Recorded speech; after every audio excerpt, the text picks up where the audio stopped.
On the 3rd of December 1971, India joined a war that redrew the world map.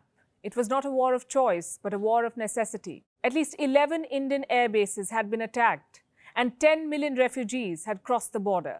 The stability of the continent was at stake, but international concern was more than missing. The Indian Army, under the command of Field Marshal Sam Manekshaw, was asked to intervene. An offensive was launched. All three forces fought in unison and overwhelmed the enemy. India took 93,000 prisoners and helped 75 million people get freedom. This was one of the shortest wars in history. All it took was 14 days, 1-4. This fortnight led to the birth of a new nation, Bangladesh.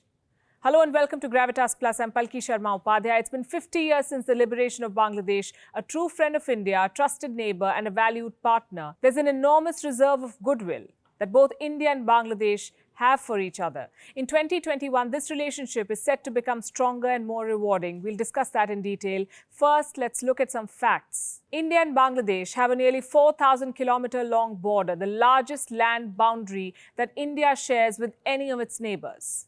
These two countries also share 54 rivers. No two countries in the world have so many rivers in common, 54.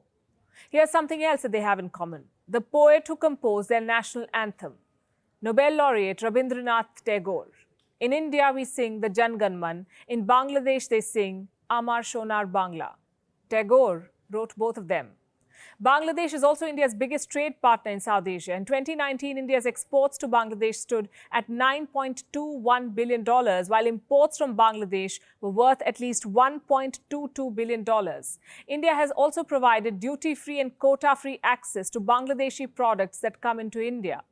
Bangladesh is also the biggest recipient of Wuhan virus vaccines from India. Dhaka has so far received 9 million doses of Covishield from India. I could go on. There's no dearth of interesting facts and figures to share, but you get the drift. New Delhi and Dhaka share an organic relationship which goes beyond gains and losses, what they call a textbook example of a neighbourly relationship. In 1971, when the Urdu-speaking rulers of what was then East Pakistan began wiping out the Bengali-speaking nationalists, India gave refuge to civilians, students, intelligentsia, religious minorities and armed personnel from Bangladesh. There were an estimated 10 million of them, including an entire government in exile of the AWAMI League. It's at a new base near KOLKATA. India also provided weapons and training to the Mukti Bahini, or the Liberation Army, a potent force for freedom and the face of Bengali resistance. The Indian Army, actively assisted by the Mukti Bahini, reached Dhaka and made Pakistan surrender. मैं बिल्कुल tense नहीं था, मुझे कोई शक नहीं थी, कोई शक नहीं था कि क्या होगा, क्योंकि मैंने प्लान किया था पहले, 7 महीने से प्लान किया था, काफ़ी फौज थी, अब मुझे कोई शक नहीं था कि क्या करेंगे. Then in 1975, when there was a coup in Bangladesh, the country's prime minister and father of the nation, Sheikh Mujibur Rahman, was assassinated. His daughters, Sheikh HASINA and Rehana, along with their families, found asylum in India. They lived at Ring Road in New Delhi's Lajpat Nagar area and then near Pandara Park till 1981. It was during this self-exile that Sheikh HASINA was elected the president of the Awami League. Today, she's the Prime Minister of Bangladesh, one of the most powerful women leaders in South Asia. She has featured both in Forbes and the Time magazine's list of influential women. And she is driving Bangladesh's spectacular economic performance. You may already know this. Since 2018, Bangladesh has remained one of the fastest growing economies in the world. Sheikh HASINA is also a great friend of India. The last time she was here, Prime Minister Modi reached the Palam Technical Air Force Base to personally receive her. This was a significant break from protocol. Meanwhile, the former president of India, Pranab Mukherjee, extended an exceptional courtesy. He invited Sheikh HASINA to stay at the Rashtrapati Bhavan. She came bearing gifts, artworks, a dinner set, a leather bag and 2 kilos of sandesh for Prime Minister Modi and a Rajshahi silk sari for the Prime Minister's mother. For the president, Sheikh HASINA got 20 kilos of hilsa, the most sought-after and prized fish for Bengalis.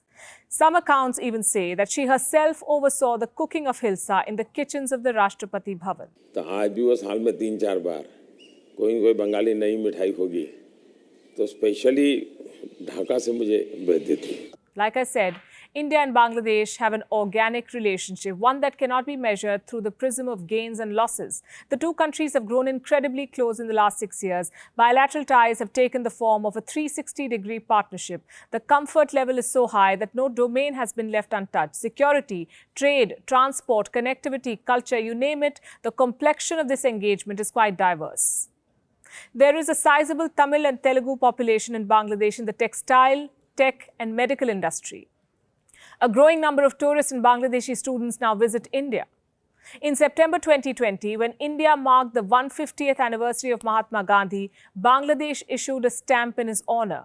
In January this year, a 122-member contingent of the Bangladesh Armed Forces took part in the 72nd Republic Day parade in India. They marched to the tune of Shono Ekti Mujibur Theke. Listen from the one Mujibur.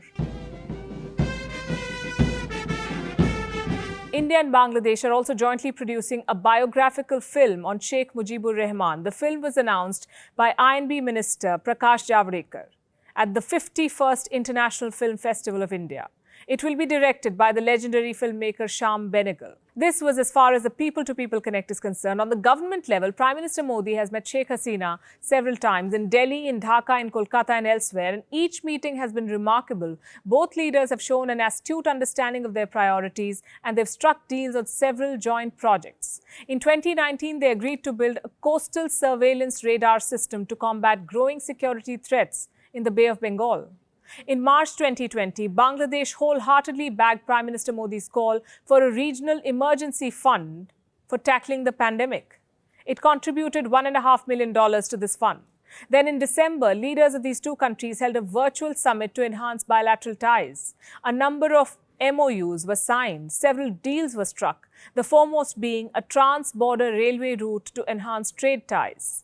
This route will link Haldibari in India and Chilahati in Bangladesh. It is expected to become operational by the end of 2021. And in a week from now, that is on the 26th of March, the Prime Minister of India will head to Bangladesh. This will be his first visit abroad since the pandemic and the second to Bangladesh as Prime Minister of India. He will be the guest of honor for the commemoration of three momentous events. 1. 50 years of Bangladesh's liberation war. 2. 50 years of the establishment of diplomatic ties between India and Bangladesh. And 3. The birth centenary of Sheikh Mujibur Rahman. The Indian Prime Minister standing in Bangladesh is a pronounced affair. Bangladesh is central to the Indian government's Neighbourhood First policy and increasingly relevant to its Act East policy. The fact that Prime Minister Modi chose Bangladesh to make his first foreign trip in 15 months highlights the growing priority New Delhi attaches to Dhaka.